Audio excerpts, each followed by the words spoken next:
Di 20k subscriber channel Novel Official, akan adakan giveaway untuk satu orang pemenang. Syaratnya kalian harus subscriber, komen, like, share, supaya kalian bisa terpilih untuk jadi pemenang giveaway. Semoga beruntung bosku. Selamat datang di channel Novel Official. Sebelum kalian mendengarkan novel Pesona Pujaan Hati, jangan lupa like, share, and subscribe. Kalau tidak ku sentil jantung kalian. Hehehehe. Tanpa lama-lama lagi langsung saja kita masuk di alur cerita novelnya. Bab 6511 sampai bab 6520. Ibu dan anak itu bertukar pandangan satu sama lain. Dan kemudian Matilda berkata dengan sangat sopan, "Tuan Rothschild, Jimmy baru saja menyinggung perasaan Anda dalam banyak hal. Saya tetap berharap Anda akan memaafkannya sekali demi penyesalannya yang tulus. Ia juga memiliki 3 orang anak di Amerika. Yang bungsu belum dewasa. Jika dia menghilang di Tiongkok, keluarganya pasti akan sangat cemas." Ketika Jimmy mendengar ini, dia sangat ketakutan hingga seluruh tubuhnya gemetar dan segera menangis. "Kakak ipar, berhenti bicara. Tolong, kakak ipar, tolong berhenti bicara." Jimmy telah mengetahui Steve. Saat ini orang-orang ini akan mengejarnya sepenuhnya dan tidak pernah memberikan kesempatan atau harapan. Ketika Matilda menyebut istri dan anak-anaknya, dia sangat takut Steve akan membunuh dengan kata-kata selanjutnya dan anak-anak juga dikirim. Matilda tidak menyadari apa yang dia lakukan. Mengapa dia menakuti Jimmy setengah mati dengan menjadi perantara bagi Jimmy. Tapi kemudian Steve tiba-tiba bertepuk tangan dan berkata dengan penuh semangat, Ya. Kita harus membawa istri dan anak-anaknya dan menyatukan kembali keluarga mereka." Setelah mengatakan itu, dia segera mengubah kata-katanya. "Tidak. Mereka tidak bisa bersatu kembali. Biarkan keluarga yang beranggotakan 5 orang tinggal di dalam sangkar. Dan akan ada sangkar kosong di antara setiap sangkar. Biarkan mereka bertemu dan berbicara melalui sangkar setiap hari. Tapi tidak ada yang bisa menyentuhnya. Dia meminta pamer padaku. Aku akan menghukumnya dengan berat kali ini." Jimmy sangat ketakutan hingga dia terjatuh ke lantai. Melihat ini, Matilda segera meminta Paul untuk membantunya berdiri. Dan kemudian berkata dengan marah, "Tuan Rothschild, Anda, bahkan jika Anda tidak menerima pengakuannya, Anda tidak harus melakukannya kepada istri dan anak-anaknya. Ada pepatah lama di Tiongkok bahwa tidak ada kerugian yang menimpa istri dan anak-anaknya. Jika tersiar kabar tentang hal ini, itu akan mendiskreditkan keluarga Rothschild." Steve berkata tanpa berpikir, "Apa pepatah Tiongkok kuno dengan saya? Saya orang Amerika. Saya hanya ingin mendapatkan masalah di dalamnya. Belum lagi istri dan anak-anaknya. Bahkan anjing keluarganya. Saya ingin mencapainya." Charlie melihat Steve semakin kesal. Jika dia tidak membiarkan bangun, dia takut dia benar-benar akan melakukan ini. Jadi dia berkata, "Baiklah Steve, kamu di sini untuk menghadiri pernikahan. Jangan membuatnya begitu berdarah." Steve tertegun sesaat, lalu menatap Charlie, dan berkata dengan sedih, "Tuan Wade, dia pertama kali menunjukkan giginya ke arah saya, dan saya tidak merekrutnya." Charlie mengangguk. Aku tahu. Soalnya, dia sudah tua. Tidak ada gunanya meninggalkannya di peternakan anjing. Daripada membiarkan makan dan menunggu mati di tempat Albert, lebih baik mencari sesuatu yang bisa dia lakukan. Peras mendapatkan yang tersisa. Steve buru-buru berkata, "Kalau begitu, jangan apa-apa membiarkan dia memberi makan anjing dan membersihkan kotoran anjing di peternakan anjing setiap hari." Charlie mengulurkan tangan dan berkata, "Bagaimanapun, dia adalah seorang pengacara yang berpengalaman. Membersihkan kotoran agak berlebihan. Saya hanya ingin memulai sebuah perusahaan. Departemen Hukum saat ini hanya memiliki Bibi Hall sebagai panglima tertinggi. Mengapa dia tidak membiarkan dia datang ke perusahaan baru saya dan bekerja selama 10 tahun sebagai pekerja sukarela? Jika dia bekerja dengan baik setelah 10 tahun, dia akan ditarik. Jika dia tidak bekerja dengan baik selama periode ini, itu belum terlambat untuk mengirimnya ke peternakan anjing." Steve tiba-tiba menyadari, "Tuan Wade, itu yang Anda maksud?" Charlie mengangguk, menoleh ke arah Jimmy, dan bertanya kepadanya, "Tuan Smith, saya ingin Anda bekerja di China selama 10 tahun. Dengan makanan, perumahan, dan tanpa gaji. Apakah Anda tertarik? Jika Anda tidak tertarik, anggap saja aku tidak mengatakan apa-apa." Ketika Jimmy mendengar ini, dia merasa hari mulai gelap, dan dia mengangguk dengan panik. Saya tertarik. Baginya, pilihan terburuk adalah pergi ke peternakan anjing. Dan pilihan kedua adalah kembali ke negaranya dan masuk penjara. Untungnya, bisa tinggal dan bekerja di Tiongkok. Dia masih bisa menikmati kebebasan dasar pribadi. Ini tidak sedikit pun buruk. Ini jelas merupakan tindakan belas kasihan di luar hukum. Matilda juga tidak menyangka Charlie akan meminta Jimmy untuk tinggal dan bekerja di bawahnya. Tapi jika dipikir-pikir dengan hati-hati, ini adalah solusi yang baik. Meskipun Jimmy agak tidak tahu malu, ini juga merupakan tanggung jawab seorang pengacara Amerika. Apalagi bagi para advokat yang spesialis di bidang bisnis. Jika kulitnya sedikit tipis maka tidak akan bisa akurat. Kemampuan Jimmy untuk menjadi senior partner di Ellis Law Firm sudah cukup untuk menunjukkan bahwa dia memang kurang pandai dalam kemampuan profesionalnya. Apalagi dia sudah beberapa tahun mundur ke belakang layar berada di garis depan. Dan sama sekali tidak ada masalah dengan kemampuan praktisnya. Terlebih lagi, ini memang hal yang baik bagi Jimmy. Bagaimanapun juga, ini jauh lebih baik daripada pergi ke peternakan anjing dan penjara. Charlie secara khusus bertanya kepada Jimmy saat ini. Kamu bilang kamu tertarik. Apakah kamu benar-benar bersungguh-sungguh? Jimmy bermimpi tanpa berpikir. Ya, benar-benar tulus. Charlie bertanya lagi. Dalam 10 tahun, kamu tidak akan menyesalinya, kan? Tidak, sama sekali tidak. Charlie bertanya lagi. Ketika orang bertanya padamu, apakah kamu tahu harus berkata apa? Saya tahu.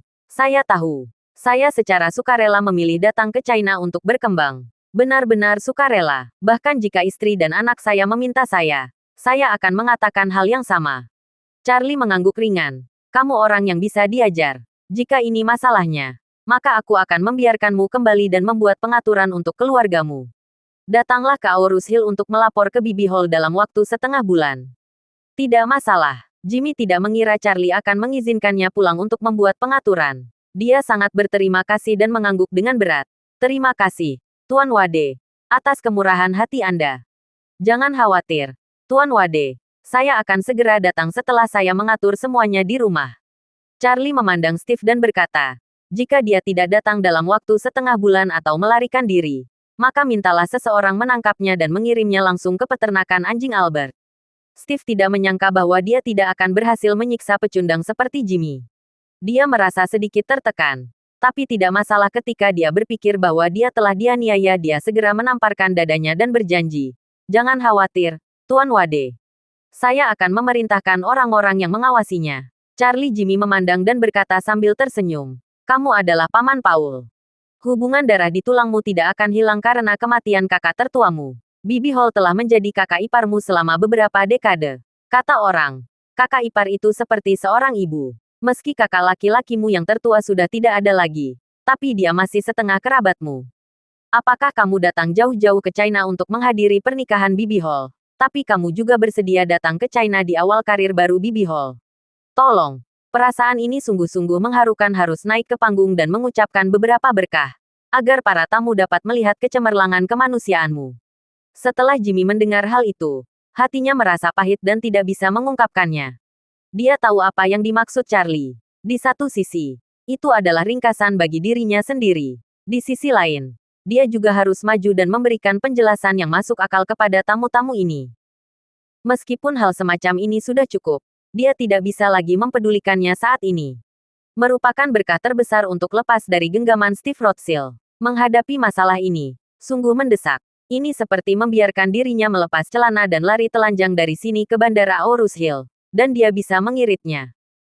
Jimmy, yang menghela napas lega, tiba-tiba menyadari suatu masalah dan dengan cepat berkata kepada Charlie, Tuan Wade, ketika saya kembali ke Amerika Serikat untuk menyelesaikan keluarga saya tidak akan segera ditangkap setelah saya mendarat, kan?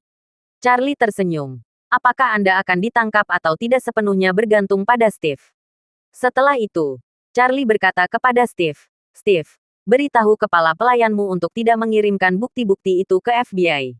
Jika kamu mengirimkannya, tariklah dan biarkan FBI berpura-pura tidak melihatnya. Steve segera berkata, jangan khawatir, Tuan Wade, saya akan segera mengiriminya pesan. Jimmy berkata dengan sedikit cemas, Tuan Wade, saya khawatir bos saya tidak akan membiarkan saya pergi. Orang ini benar-benar jahat. Dia dengan sengaja menciptakan peluang bagi kami untuk melakukan kesalahan dan mengumpulkan bukti kejahatan kami. Hanya agar dia bisa berada di saat kritis memanfaatkan kami. Charlie berkata dengan tenang. Jangan khawatir.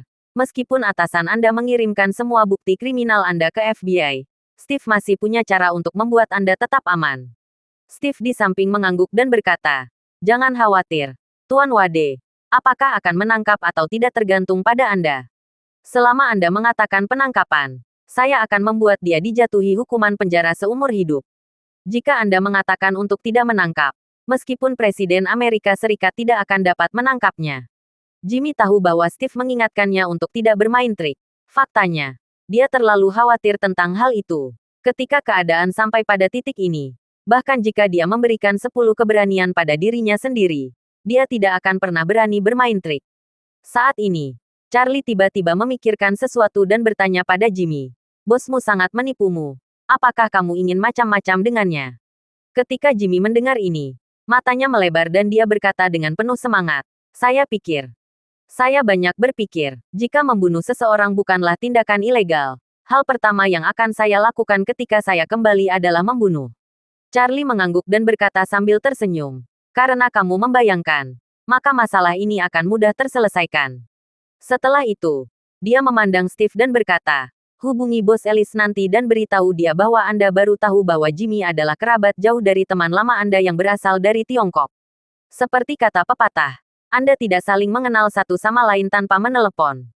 Anda telah menyelesaikan perbedaan Anda dan menjadi teman. Tolong katakan padanya untuk tidak memahami Jimmy lagi di masa depan." Steve tampak bingung dan tidak mengerti mengapa Charlie melakukan ini. Namun dia masih mengangguk dengan sangat kooperatif dan berkata, "Baiklah Tuan Wade, saya akan bertemu sebentar lagi." Charlie menoleh ke Jimmy dan berkata, "Setelah kamu kembali ke Amerika, Bos Ellis pasti akan mentraktirmu makan malam. Sambil mengundangmu kembali, dia akan menggunakan kesempatan ini untuk menanyakan situasi spesifikmu. Katakan saja bahwa suami mantan saudara perempuanmu sekarang adalah teman baik Steve. Kalian berdua memiliki sedikit kesalahpahaman dalam pernikahan, dan kemudian kalian akan segera marah. Dia pasti akan mengundangmu kembali ke Ellis. Jadi kamu bilang kamu sudah berjanji kepada mantan kakak iparmu. Pasangan itu ingin datang ke Tiongkok untuk membantu mereka, dan kemudian mengambil kesempatan ini untuk mengirim 10 pengacara berpengalaman dari Ellis untuk datang ke Tiongkok bersama Anda untuk membantu melompati Anda, dan Anda harus memilih semua aspek. Yang terbaik adalah jangka waktu bantuannya sama dengan Anda, yaitu juga 10 tahun-tahun akan dibayar olehnya. Oleh karena itu, Charlie menambahkan, "Oh, omong-omong, minta dia membayar gajimu juga. Jadi kamu tidak perlu bekerja di China selama 10 tahun dengan sia-sia." Setelah mengatakan itu, Charlie melanjutkan, "Tetapi Anda hanya dapat mengambil 30% dari gaji Anda, dan 70% sisanya akan mentransfer setiap bulan ke peternakan anjing yang baru saja disebutkan Steve. Kelanjutan pengoperasian peternakan anjing membutuhkan dana, jadi anggap saja itu sebagai kontribusimu pada peternakan anjing." Begitu mendengar kata peternakan anjing, jantung Jimmy berdetak kencang. Dia buru-buru berkata, "Jangan khawatir, Tuan Wade. Saya akan melakukan semua yang Anda katakan."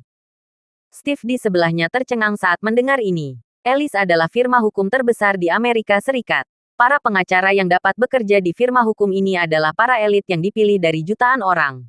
Jika Jimmy mengizinkan memilih sesuka hati, maka memilih 10 pengacara top berarti Ellis akan dipotong. Selain itu, gaji tahunan 10 pengacara top tidaklah rendah. Mengingat mitra senior seperti Jimmy, gaji tahunan 11 orang, ditambah biaya transportasi, setidaknya lebih dari 100 juta dolar AS setahun. Awalnya ada 10 elit yang hilang, tetapi pada akhirnya, 100 juta dolar diberikan setiap tahun. Ini jelas merupakan pukulan berat bagi Ellis. Jimmy sedikit ragu saat ini dan berkata kepada Charlie, "Tuan Wade, kondisi ini memang agak keras. Apakah Bos Ellis setuju?" Charlie berkata, "Kalau dibilang saja, dia pasti tidak setuju.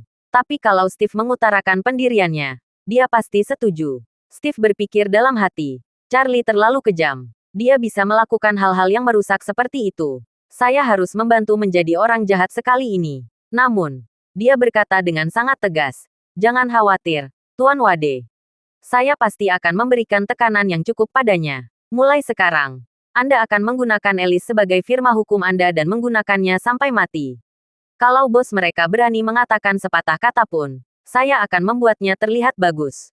"Oke," Charlie mengangguk puas. Kalau begitu penyelesaiannya sudah selesai. Setelah itu, dia menoleh ke arah Matilda dan berkata, Bibi Hall, Jimmy akan membawa 10 pengacara lain ke Aurus Hill untuk melapor kepadamu dalam waktu setengah bulan. Perusahaan diperkirakan akan menyelesaikan pendaftarannya pada saat itu, dan mereka dapat langsung bekerja. Kalau begitu, Anda akan bertanggung jawab atas mereka. Matilda kagum dengan serangkaian operasi tidak konvensional yang dilakukan Charlie. Jimmy juga menerima hukuman keringanan, yang membuatnya lega. Jadi dia segera berkata, "Baiklah Charlie, saya akan membuat pengaturan ketika waktunya tiba."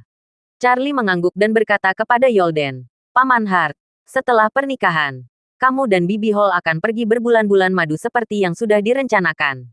Pekerjaan di sini akan dilakukan oleh keluarga Aker untuk saat ini." "Oke," Yolden berkata dengan tergesa-gesa. "Mari kita akhiri perjalanan bulan madu secepat mungkin dan mencoba untuk tiba di tempat kerja dalam seminggu. Jangan terburu-buru." Charlie tersenyum dan berkata, "Masih banyak proses dan persiapan di tahap awal. Keluarga Wade masih harus datang untuk menandatangani kontrak dan menyelesaikan konferensi pers. Anda dan Bibi Hall bisa kembali dalam waktu setengah bulan." Setelah mengatakan itu, Charlie melihat ke arah Jimmy lagi dan berkata, "Sebentar lagi sudah hampir waktunya. Saya akan naik ke panggung untuk memberikan pidato terima kasih atas nama kedua mempelai.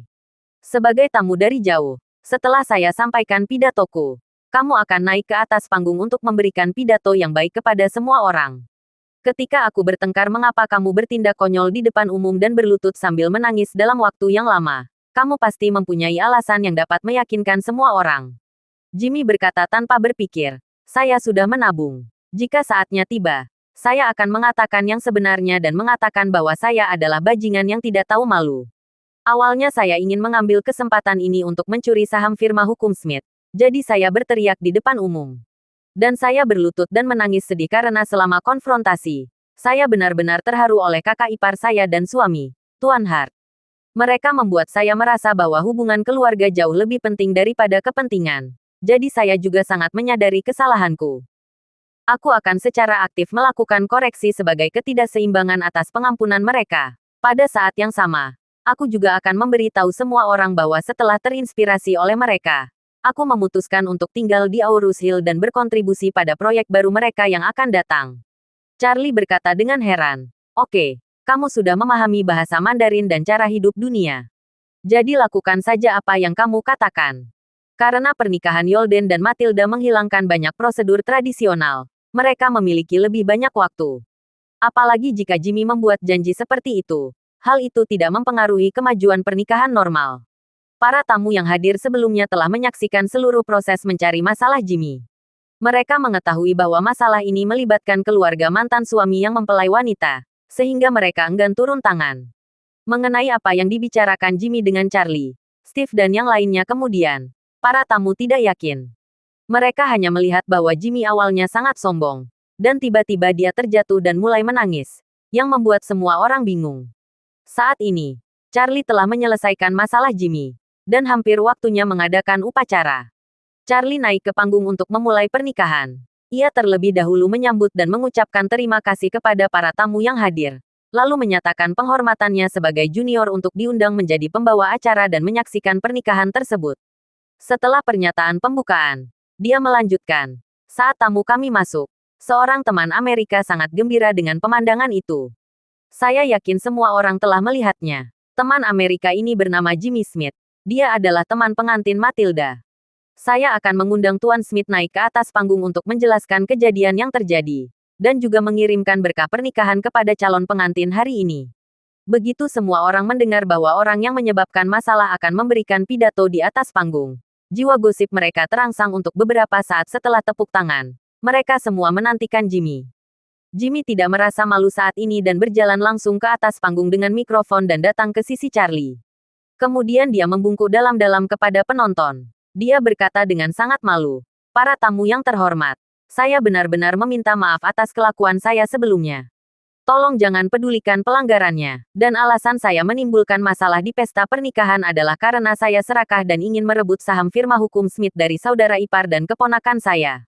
Saat berbicara, Jimmy menambahkan, "Sebenarnya, firma hukum Smith didirikan oleh kakak ipar saya dan mendiang kakak laki-laki tertua saya selama puluhan tahun kerja keras. Firma ini sebenarnya tidak memiliki hubungan ekuitas dengan keluarga Smith. Alasan saya tertarik pada firma hukum Smith dan menjadi serakah terhadap ekuitas firma tersebut karena firma hukum yang lebih besar di Amerika Serikat ingin mengakuisisi semua bisnis firma hukum Smith di Amerika Serikat. Saya sangat malu pada diri saya sendiri. Pada titik ini, Jimmy menghela nafas dan melanjutkan. Untuk memaafkan keserakahan dan kesalahan, saya telah memutuskan untuk tinggal di Aurus Hill dan berkontribusi pada karir mereka selanjutnya. Saya juga berharap dapat menggunakan tindakan praktis untuk mengungkapkan perasaan saya, penyesalan dan dukungannya sendiri terhadap mereka. Akhirnya, saya tulus dengan mendoakan kedua mempelai hari ini mendapatkan pernikahan yang bahagia dan pernikahan yang bahagia. Sekali lagi, saya ingin menyampaikan permintaan maaf saya yang paling tulus kepada mereka dan semua tamu di sini atas kecerobohan dan ketidaktahuan saya hari ini.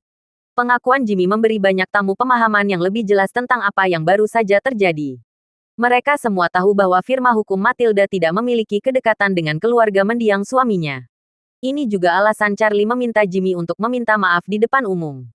Perkataan orang-orang sangat buruk. Jika setelah pernikahan hari ini, ada rumor bahwa Matilda adalah aset keluarga mendiang suami dan melarikan diri kembali ke Tiongkok, itu pasti merupakan kasih sayang besar bagi Jimmy. Jika Jimmy menjelaskan hal ini hari ini, dia akan dapat sepenuhnya menghilangkan kemungkinan orang luar bergosip. Saat ini, Jimmy juga sedang menderita sesuatu yang tidak bisa diungkapkannya. Sungguh bercita-cita untuk dipermalukan. Tetapi untuk bertahan hidup, dia tidak punya pilihan selain menyerahkan reputasi dan wajahnya. Setelah masalah Jimmy terselesaikan, pernikahan Matilda dan Yolden berhasil diselesaikan tanpa kendala lebih lanjut. Keduanya memang merupakan jodoh yang dibuat di surga. Tak hanya para tamu yang hadir sangat optimis terhadap mereka, namun Paul dan Autumn juga merasa bahwa mereka adalah jodoh yang diciptakan di surga, dan mereka merasa beruntung menjadi ayah atau ibu mereka. Charlie juga dapat melihat bahwa pasangan itu benar-benar saling mencintai. Cinta yang mendalam ada di matanya dan tidak dapat disembunyikan sama sekali. Setelah pernikahan, pasangan dan anak-anak mereka meminta para tamu keluar bersama. Steve ingin mengucapkan selamat tinggal dan pergi. Jadi dia berkata kepada Charlie, "Tuan Wade, tidak ada yang salah. Saya akan kembali ke hotel dulu. Saya akan membuat pengaturan di sana. Jangan ragu untuk menghubungi saya jika Anda memiliki pertanyaan." Charlie mengangguk dan berkata, "Terima kasih telah melakukan perjalanan khusus." Steve buru-buru berkata, "Apalagi yang harus kamu lakukan dengan sopan padaku?" Setelah itu, dia berkata kepada Yolden dan Matilda, "Saya berharap pernikahan kalian berdua bahagia. Pesawat pribadi saya kebetulan diparkir di Aurus Hill. Saya tidak akan segera berangkat. Kalian berdua bisa langsung menggunakannya untuk bulan madu. Pergilah kemanapun tanpa masalah." Yolden mengucapkan terima kasih. "Terima kasih atas kebaikan Anda, Tuan Rothschild. Kami telah memesan tiket penerbangan. Jadi kami tidak akan merepotkan Anda." "Tidak masalah," kata Steve. "Tiket yang saya pesan dapat dikembalikan. Pesawat khusus saya adalah A350. Tingkat kenyamanannya benar-benar tak tertandingi oleh siapapun, bahkan Air Force One." Charlie tersenyum dan berkata, "Bagus, Paman He dan Bibi Hall. Ini juga sedikit pemikiran dari Steve. Kalian berdua dipersilakan. Dengan dukungan keluarga Rothschild, akan nyaman kemanapun kalian pergi. Akan lebih nyaman di jalan. Juga menghemat banyak waktu." Yolden awalnya tidak ingin menimbulkan masalah pada orang lain. Namun karena Charlie berkata demikian, dia tidak bisa menolak. Jadi dia berkata kepada Steve, "Kalau begitu terima kasih, Tuan Rothschild." Steve tersenyum dan berkata, "Sama-sama. Saya akan mengatur semuanya." Jimmy datang saat ini dan berkata dengan wajah tersanjung, "Kakak ipar, mungkin pantas memanggilmu kakak ipar sekarang. Izinkan aku memanggilmu Nyonya Hart mulai sekarang." Matilda tersenyum dan berkata, "Jimmy, kamu harus memanggilku kakak ipar. Lagi pula, kamu sudah memanggilku kakak ipar selama bertahun-tahun. Terlebih lagi, meskipun kakak tertuamu sudah tiada, Paul akan selalu menjadi keponakanmu." "Ya, ya, ya." Jimmy mengangguk berulang kali dan berkata dengan hormat, "Kalau begitu aku akan tetap memanggilmu kakak ipar." Setelah selesai berbicara, dia tidak lupa melihat ke arah Yolden dan bertanya dengan hati-hati, "Profesor Hart, apakah Anda setuju?"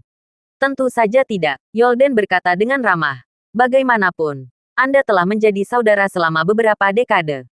Saya sepenuhnya memahami dan menerima." "Itu bagus." Jimmy menghela nafas lega, lalu berkata, "Jangan khawatir. Semuanya, saya akan mengatur penyergapan paling awal hari ini. Setelah kembali ke Amerika, Saya akan menetap di rumah secepat mungkin. Dan kemudian berkomunikasi dengan bos firma hukum kami. Setelah menyelesaikan tugas yang diberikan oleh Tuan Wade, saya akan melaporkan kepada Anda sesegera mungkin. Steve di samping mengingatnya dan berkata, saya akan meminta seseorang menelepon bos mereka sekarang. Setelah itu, dia menambahkan, oh tidak, saya sendiri yang akan mengalahkannya. Kemudian, Steve meminta nomor telepon pihak lain kepada kepala pelayan, dan meminta kepala pelayan untuk menyapa pihak lain terlebih dahulu dan memberitahu pihak lain bahwa Steve Rothschild mengambil inisiatif untuk berbicara dengannya.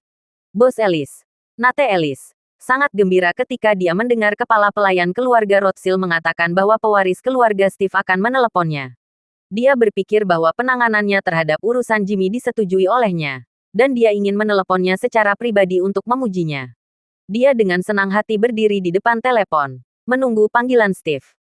Ketika Steve menghubungi nomor teleponnya, dia langsung menjawab dan berkata dengan sangat sopan, halo.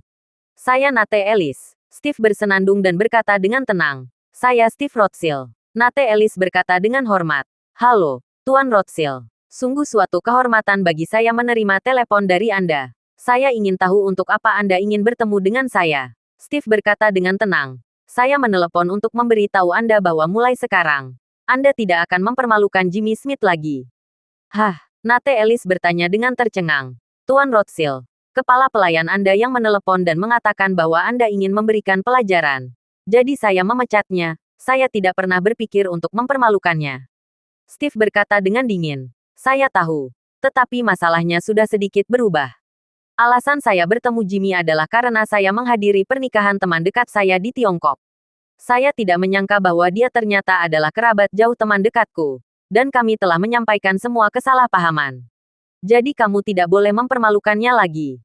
Kalau tidak, aku tidak akan bisa menjelaskannya kepada sahabatku. Kalau begitu aku pasti tidak akan memaafkanmu. Aku sudah berjanji pada sahabatku untuk menjaga Jimmy dengan baik. Jika kamu berani melakukan apapun padanya, aku pasti tidak akan melepaskanmu. Nate Ellis ingin menamparkan wajahnya sendiri, dan mengutuk dalam ingatannya. Sial, ada hal seperti itu di dunia ini. Kamu ingin aku memberikan pelajaran. Dan setelah aku menyelesaikan mengajarinya, kamu mengatakan hal seperti itu lagi, bukankah ini hal yang holigan? Anda harus tahu bahwa saya mengirim Jimmy Smith sampai mati.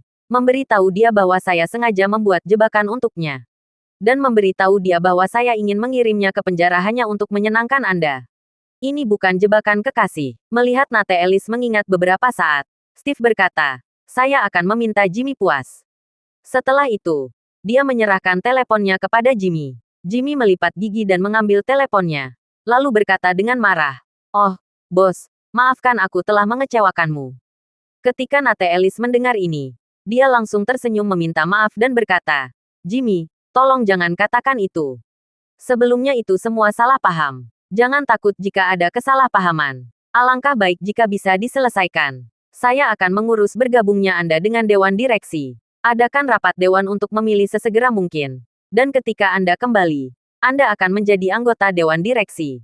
Setelah itu, dia langsung bertanya, ngomong-ngomong, Jimmy, kapan kamu akan kembali? Aku akan menjemputmu langsung di bandara.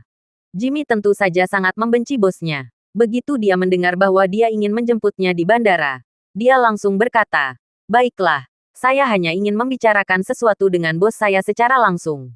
Saya akan segera urus setelah saya memesan penerbangan. Nomor penerbangan akan dikirimkan kepada Anda. Nate Ellis berkata tanpa ragu.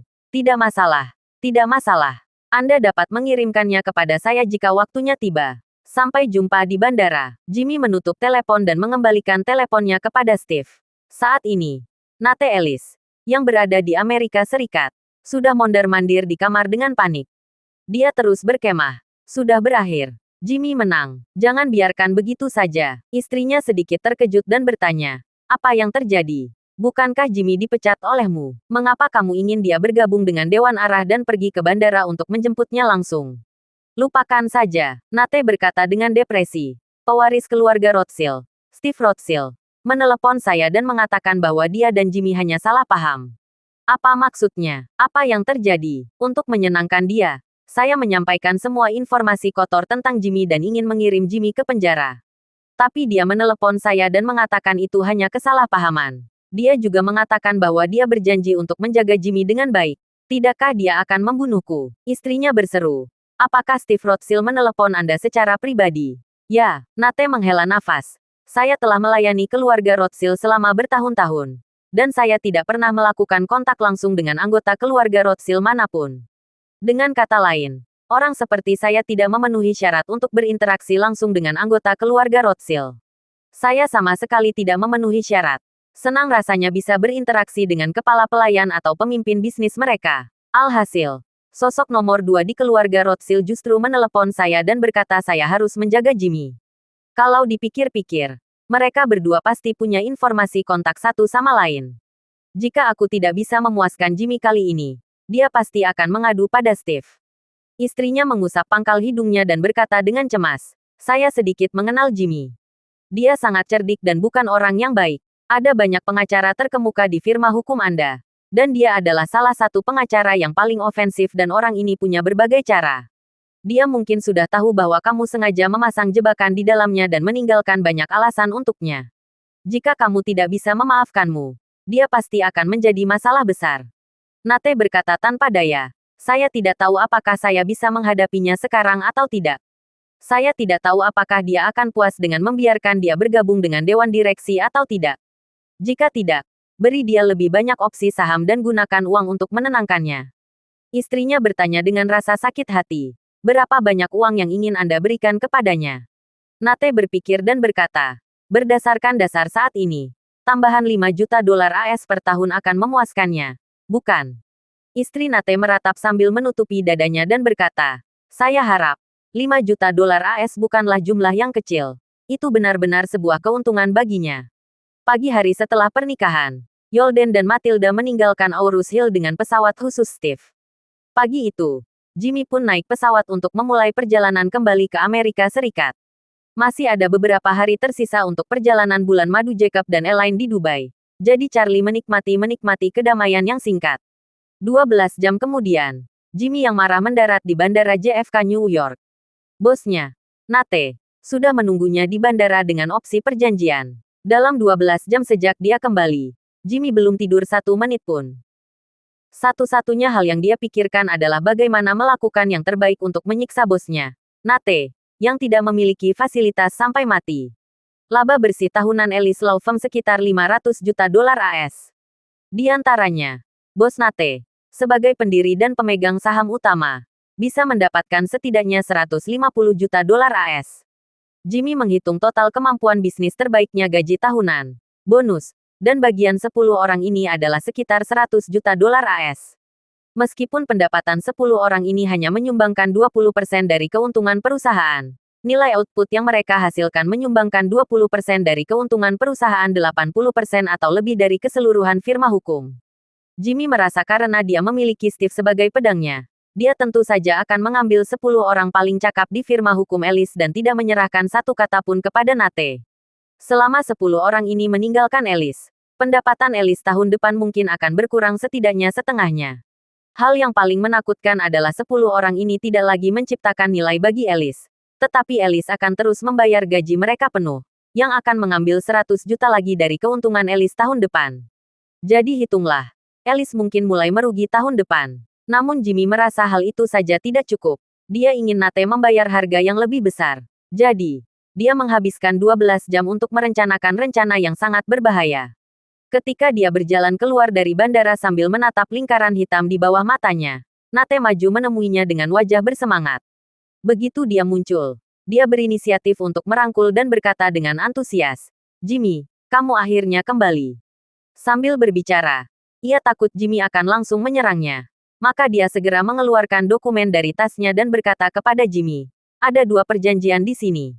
Yang pertama adalah surat persetujuan Anda untuk bergabung dengan Dewan Direksi. Dan yang lainnya adalah memberi Anda beberapa opsi tambahan. Diperkirakan secara konservatif bahwa opsi perjanjian ini akan memberi Anda penghasilan tambahan sebesar 5 juta dolar AS setiap tahun. Ini juga niat saya sebagai bos semuanya dengan serius. Jimmy mengangguk dengan tenang dan bertanya kepadanya. Apakah direktur lain setuju untuk mengizinkan saya bergabung dengan Dewan Direktur? Nate berkata dengan cepat. Saya belum berkomunikasi dengan mereka secara detail.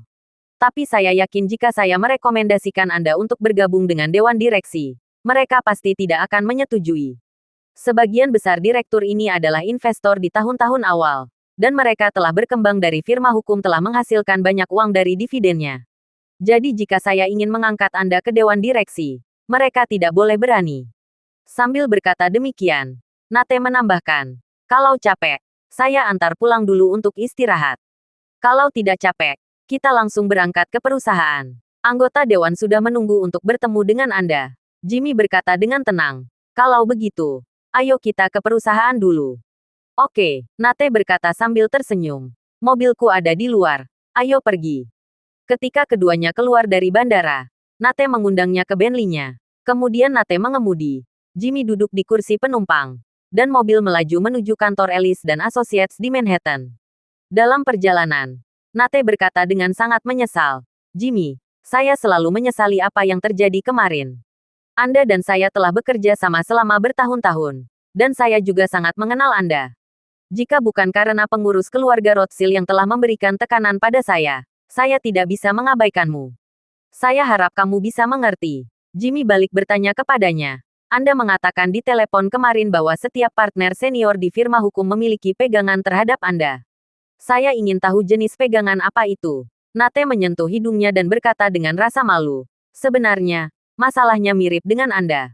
Untuk beberapa kasus yang lebih mudah untuk dilawan dan tawarannya cukup tinggi, saya akan meminta orang membujuk klien untuk mencari pengacara untuk mencapai kerjasama secara pribadi. Hal ini dapat mengurangi biaya setidaknya setengah dari jumlah pengacara. Karena kasus kesepakatan ini tinggi dan relatif mudah untuk dimenangkan. Dan klien telah secara aktif menyatakan keinginannya untuk menutup kesepakatan secara pribadi. Hal ini sulit dilakukan oleh sebagian besar pengacara untuk menolak. Saya juga akan membujuk klien-klien ini untuk meninggalkan bukti-bukti yang relevan untuk menghindari risiko di masa depan. Dan kemudian mencari cara untuk mendapatkan bukti-bukti tersebut. Saat dia berbicara, Nate membela diri. Jimmy, Anda juga tahu bahwa selain reputasi mereka sendiri, setiap mitra senior juga memiliki banyak sumber daya klien.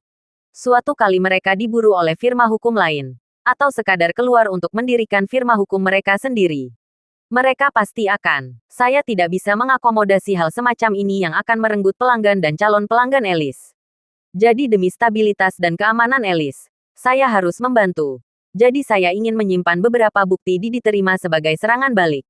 Kartu truf yang dibuat. Jimmy mengangguk dan berkata dengan tenang. Saya tahu Anda ingin saya berhenti membahas masalah ini. Demi pilihan dan anggota dewan, saya juga dapat mempertimbangkannya. Tetapi saya punya satu syarat.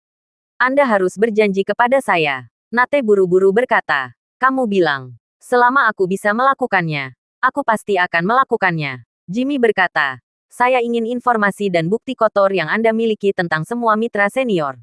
Sejujurnya, Anda membuat saya sangat tidak aman kali ini. Informasi kotor saya sudah ada di tangan Anda. Jadi saya harus mengetahui juga informasi kotor orang-orang lain untuk memberiku sedikit rasa aman. Nate berpikir sejenak dan berkata dengan hati-hati. Jimmy, jika informasi ini bocor, itu akan sangat mempengaruhi stabilitas internal dan kesatuan firma hukum kita. Selain itu, masalah Anda ditanggung oleh keluarga Rothschild. Bahkan jika dibocorkan pasti tidak akan ada masalah. Jadi jangan merasa minder karena ini. Jimmy mengangkat tangannya untuk menyela dan berkata dengan serius. Ini permintaan saya. Jika Anda setuju, kita akan pergi ke perusahaan untuk bertemu dengan anggota dewan.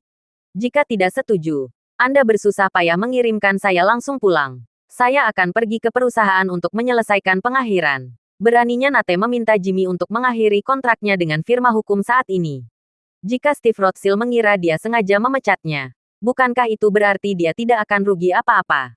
Sekarang saya memikirkan Steve Rothschild. Satu-satunya cara memuaskan adalah Jimmy dan membiarkan dia mengenang dendam masa lalunya. Selama dia bisa melakukan ini, dia dan firma hukum bisa aman untuk sementara. Memikirkan hal ini, Nate langsung bertanya kepada Jimmy. Jimmy, kamu tidak ingin memberikan informasi ini kepada orang yang terlibat, bukan? Jimmy berkata dengan tenang. Jangan khawatir. Jika saya mengungkapkan informasi itu kepada orang yang terlibat, mohon maaf kepada Tuhan untuk menghukum saya. Dan izinkan saya, Jimmy Smith, meninggalkan kampung halaman saya dan meninggalkan Amerika Serikat, merantau ke luar negeri, dan bekerja untuk orang lain. Selama 10 tahun ini, Pihak lain tidak hanya tidak akan memberi saya gaji 1 sen pun. Dia juga akan mengambil lebih dari setengah uang yang saya peroleh dari tempat lain. Nate berpikir dalam hati. Mengapa sumpah Jimmy tampak begitu aneh? Tetapi isi sumpah ini tampaknya cukup kejam. Dia akan bekerja untuk orang lain selama 10 tahun dengan sia-sia dan pihak lain tidak akan menerima sepeser pun. Dia masih ingin membalas, datang dan memberikan uang kepada orang lain. Budak kulit hitam saat itu tidak begitu sengsara. Bukan. Memikirkan hal ini. Dia menghela nafas lega dan berkata, "Oke. Karena kamu menyatakan, aku pasti tidak bisa menolak. Ayo pergi ke perusahaan untuk menemui direktur dulu. Dan aku akan mengirimkan semua informasinya nanti." Semua anggota Dewan Firma Hukum Elis sudah menunggu di ruang konferensi tingkat tinggi firma hukum tersebut. Mereka juga mengetahui bahwa Jimmy memiliki hubungan dengan keluarga Rothschild, sehingga mereka tidak berani mengabaikan siapapun. Baik mereka yang sering tinggal di New York maupun yang tidak sering datang lebih awal untuk menunggu. Perasaan ini sangat mirip dengan keluarga kelas 3 di kerajaan feodal. Awalnya bahkan tidak dekat dengan keluarga kerajaan. Namun tiba-tiba seorang gadis cantik muncul dan diberikan status permanen oleh kaisar. Seolah-olah seluruh keluarga akhirnya memiliki seseorang yang bisa pergi ke surga untuk didengarkan. Semua orang yang menantikan dia bisa menampilkan legenda Zhen Huan di istana. Meningkatkan dari Chang untuk melawan monster dan menjadi ratu, sehingga seluruh keluarga bisa berkembang. Bahkan Alice pun mempunyai pemikiran yang sama. Dia memenuhi tuntutan Jimmy hanyalah salah satunya. Menurutnya, memenuhi tuntutan Jimmy bukanlah sebuah masalah. Kuncinya adalah bagaimana membuat Jimmy memberikan kontribusi yang lebih besar kepada Alice Law Firm setelah memenuhi tuntutannya. Ketika keduanya datang ke Manhattan dan bertemu dengan semua anggota dewan di konferensi ruang, seluruh konferensi ruang bertepuk tangan meriah. Semua orang memandang Jimmy dengan kagum. Jimmy berkumpul para direktur yang biasanya menyendiri dan atasan. Dan sekarang mereka semua menyanjungnya. Dan dia merasa dipenuhi emosi. Inilah pengaruh keluarga Rothschild di Amerika. Yang cukup untuk membuat apa yang disebut elit berlutut. Setelah tepuk tangan meriah, Nate Ellis berkata dengan wajah bangga. Saya mengundang semua orang di sini hari ini hanya untuk mengumumkan keputusan saya di depan semua orang. Yaitu secara resmi mencalonkan Tuan Jimmy Smith sebagai 11 anggota dewan saat ini di firma hukum Ellis kami ada dalam daftar. Jadi kami akan memilih dengan mengacungkan tangan. Silakan angkat tangan jika setuju dengan pencalonan saya. Begitu dia selesai berbicara, 10 direktur lainnya mengangkat tangan tanpa ragu-ragu. Dan salah satu dari mereka bahkan berkata dengan tidak sabar, "Ketua, karyawan yang berkontribusi seperti Jimmy harus segera diserap ke dalam arah dewan. Dan satu lagi adalah bahwa perjanjian opsi kita sudah disiapkan sejak lama. Biarlah Jimmy segera menandatanganinya." Nate mengangguk, mengambil kontrak, dan berkata kepada Jimmy, "Jimmy, lihat. Ini adalah perjanjian opsi yang telah kami siapkan. Setelah penelitian dan keputusan Dewan Direksi, kami akan memberi Anda opsi perusahaan sebanyak 100.000 saham, yaitu kira-kira 3% dari total saham perusahaan.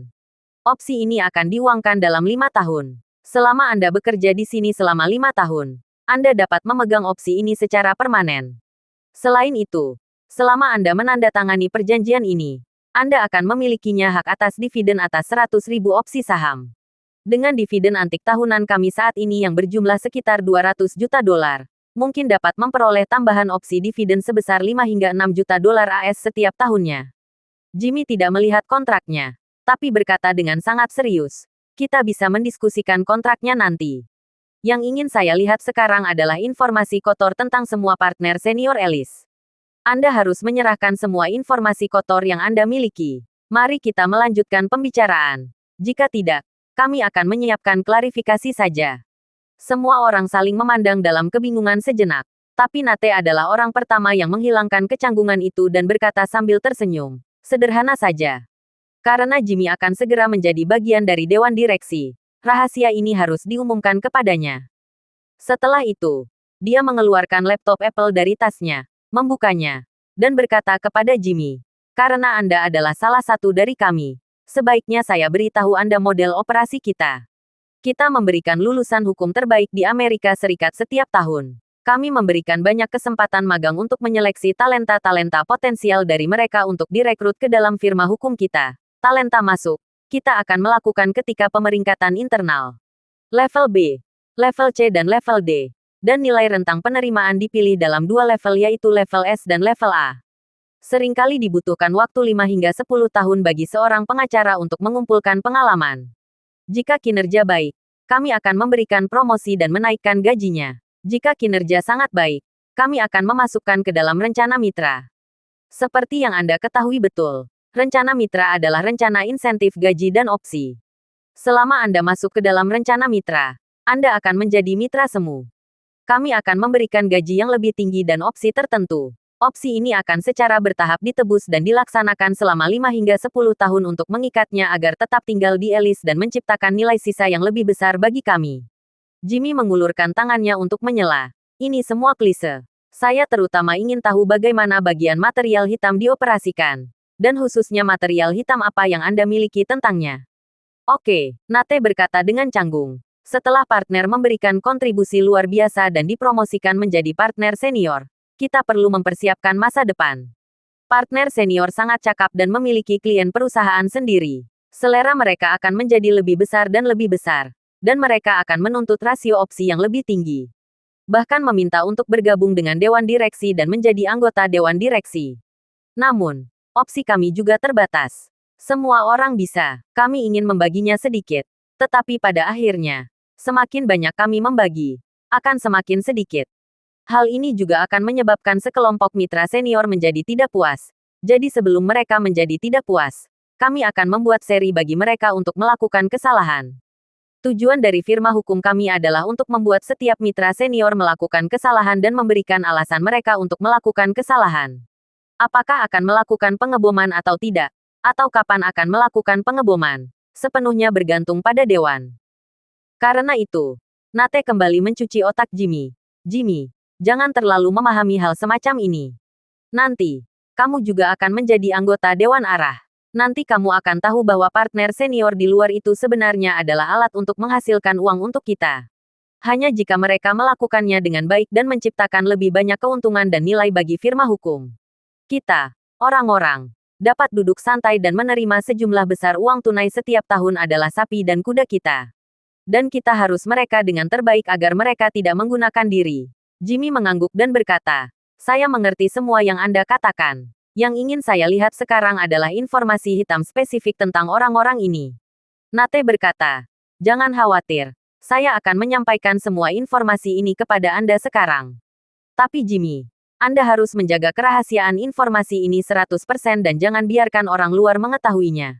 Jika tidak, jika mereka ingin melawan kita sampai mati, mereka tidak akan melakukan apapun terhadap kita. Ini juga merupakan kerugian besar. Karena itu, Nate beberapa mengirimkan dokumen ke Jimmy satu demi satu. Setelah membaca materi tersebut, wajah Jimmy menjadi semakin jelek. Mitra senior yang biasanya mirip dengannya sebenarnya telah dibujuk oleh berbagai bangunan dalam beberapa tahun terakhir dan meninggalkan sejumlah besar bukti ilegal. Hampir semua bukti hitam sudah cukup untuk mengirimnya ke penjara dan memberikan hukuman lebih dari 5 tahun. Dan jika materi hitam ini terungkap, mereka tidak hanya akan dipenjara, tetapi juga akan kehilangan kualifikasi untuk terus menjadi pengacara secara permanen. Setelah membaca materi tersebut, Jimmy berkata kepada Nate, saya sangat berterima kasih Anda mengizinkan saya bergabung dengan Dewan Direksi.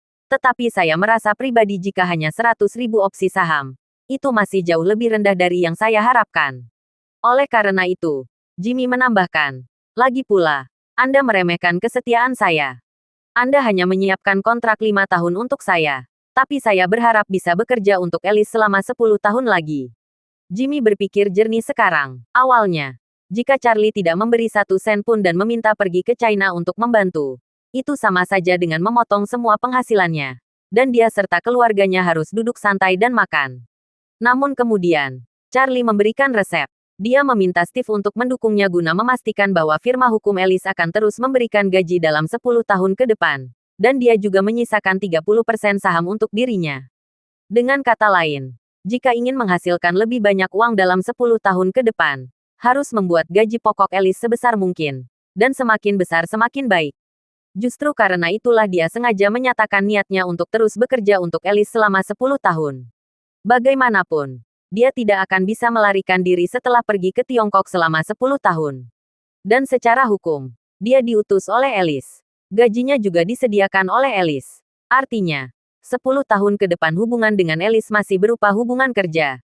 Jadi kesempatan ini kita manfaatkan saja sebagai alat tawar-menawar. Kali ini dia pergi ke China dan dia akhirnya mengerti bahwa masyarakat ini adalah rantai makanan yang sangat besar. Bahkan orang seperti Steve Rothschild diperlakukan sebagai makanan oleh Charlie. Apalagi orang kecil seperti dirinya. Oleh karena itu, Charlie menganggap dirinya sebagai makanan. Dan ia menganggap Nate Ellis sebagai makanan. Ketika Nate mendengar pernyataan Jimmy, perasaannya campur aduk. Untungnya, mempertahankan Jimmy seharusnya tidak menjadi masalah. Bagaimanapun, Jimmy bersedia menandatangani kontrak 10 tahun dengan perusahaan. Dalam hal ini, dia tidak akan menyinggung perasaan Steve Rothschild. Yang membuatnya khawatir adalah Jimmy tidak puas dengan opsi dividen tahunan sebesar 5 hingga 6 juta, yang menunjukkan bahwa ia akan terus mengalami pendarahan lebih lanjut. Setelah berpikir sejenak, dia berkata, "Jimmy, ayo kita lakukan ini. Jika Anda bersedia menandatangani perjanjian 10 tahun dengan grup, maka saya dapat meningkatkan opsi menjadi 150.000 saham untuk Anda." Jimmy menyamakan tangannya. Ini meningkat 2 kali lipat dari 5 menjadi 10 tahun. Jadi Anda setidaknya harus menggandakannya kepada saya. 200.000 pilihan. Dan 2 kali lipat gaji pokok. Jika Anda tidak memiliki masalah, Anda dapat menandatangani kontrak sekarang. Saya akan segera menandatanganinya. Jika Anda memiliki pertanyaan, maka kita tidak perlu bicara lagi. Biarkan saya pergi dan saya akan pergi. Ketika Nate mendengar ini, dia merasa sangat tertekan. Menggandakan pilihan berarti Jimmy harus diberikan minimal 10 juta dolar setiap tahun. Jika gaji pokok digandakan, diperlukan pengeluaran tambahan minimal 2 juta dolar saja akan menelan biaya Jimmy setiap tahun lebih dari 20 juta. Saat ini, Jimmy juga sedang menghitung pendapatan masa lalu di pikirannya.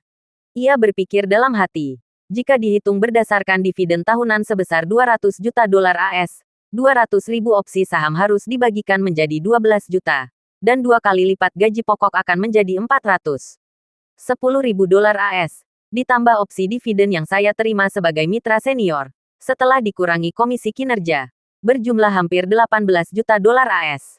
Dari 18 juta dolar AS, Charlie mengambil 70%, dan saya hanya memiliki 30%. Saya masih memiliki lebih dari 5 juta dolar AS, yang cukup untuk pengeluaran sehari-hari keluarga. Memikirkan hal ini, dia tiba-tiba menyadari sesuatu. Tidak, jika saya mengambil 10 mitra senior dari Ellis, maka tim inti Ellis akan terkuras. Apakah masih bisa menghasilkan keuntungan tahun depan adalah sebuah pertanyaan. Bagaimana saya bisa menggunakannya untuk dividen? Kalau begitu, saya hanya akan mendapat gaji pokok 4 juta dolar AS, dan kemudian saya hanya akan menerima 1,2 juta dolar AS setahun. Terima kasih sudah mendengarkan cerita novel Pesona Pujaan Hati. Sampai jumpa di novel selanjutnya.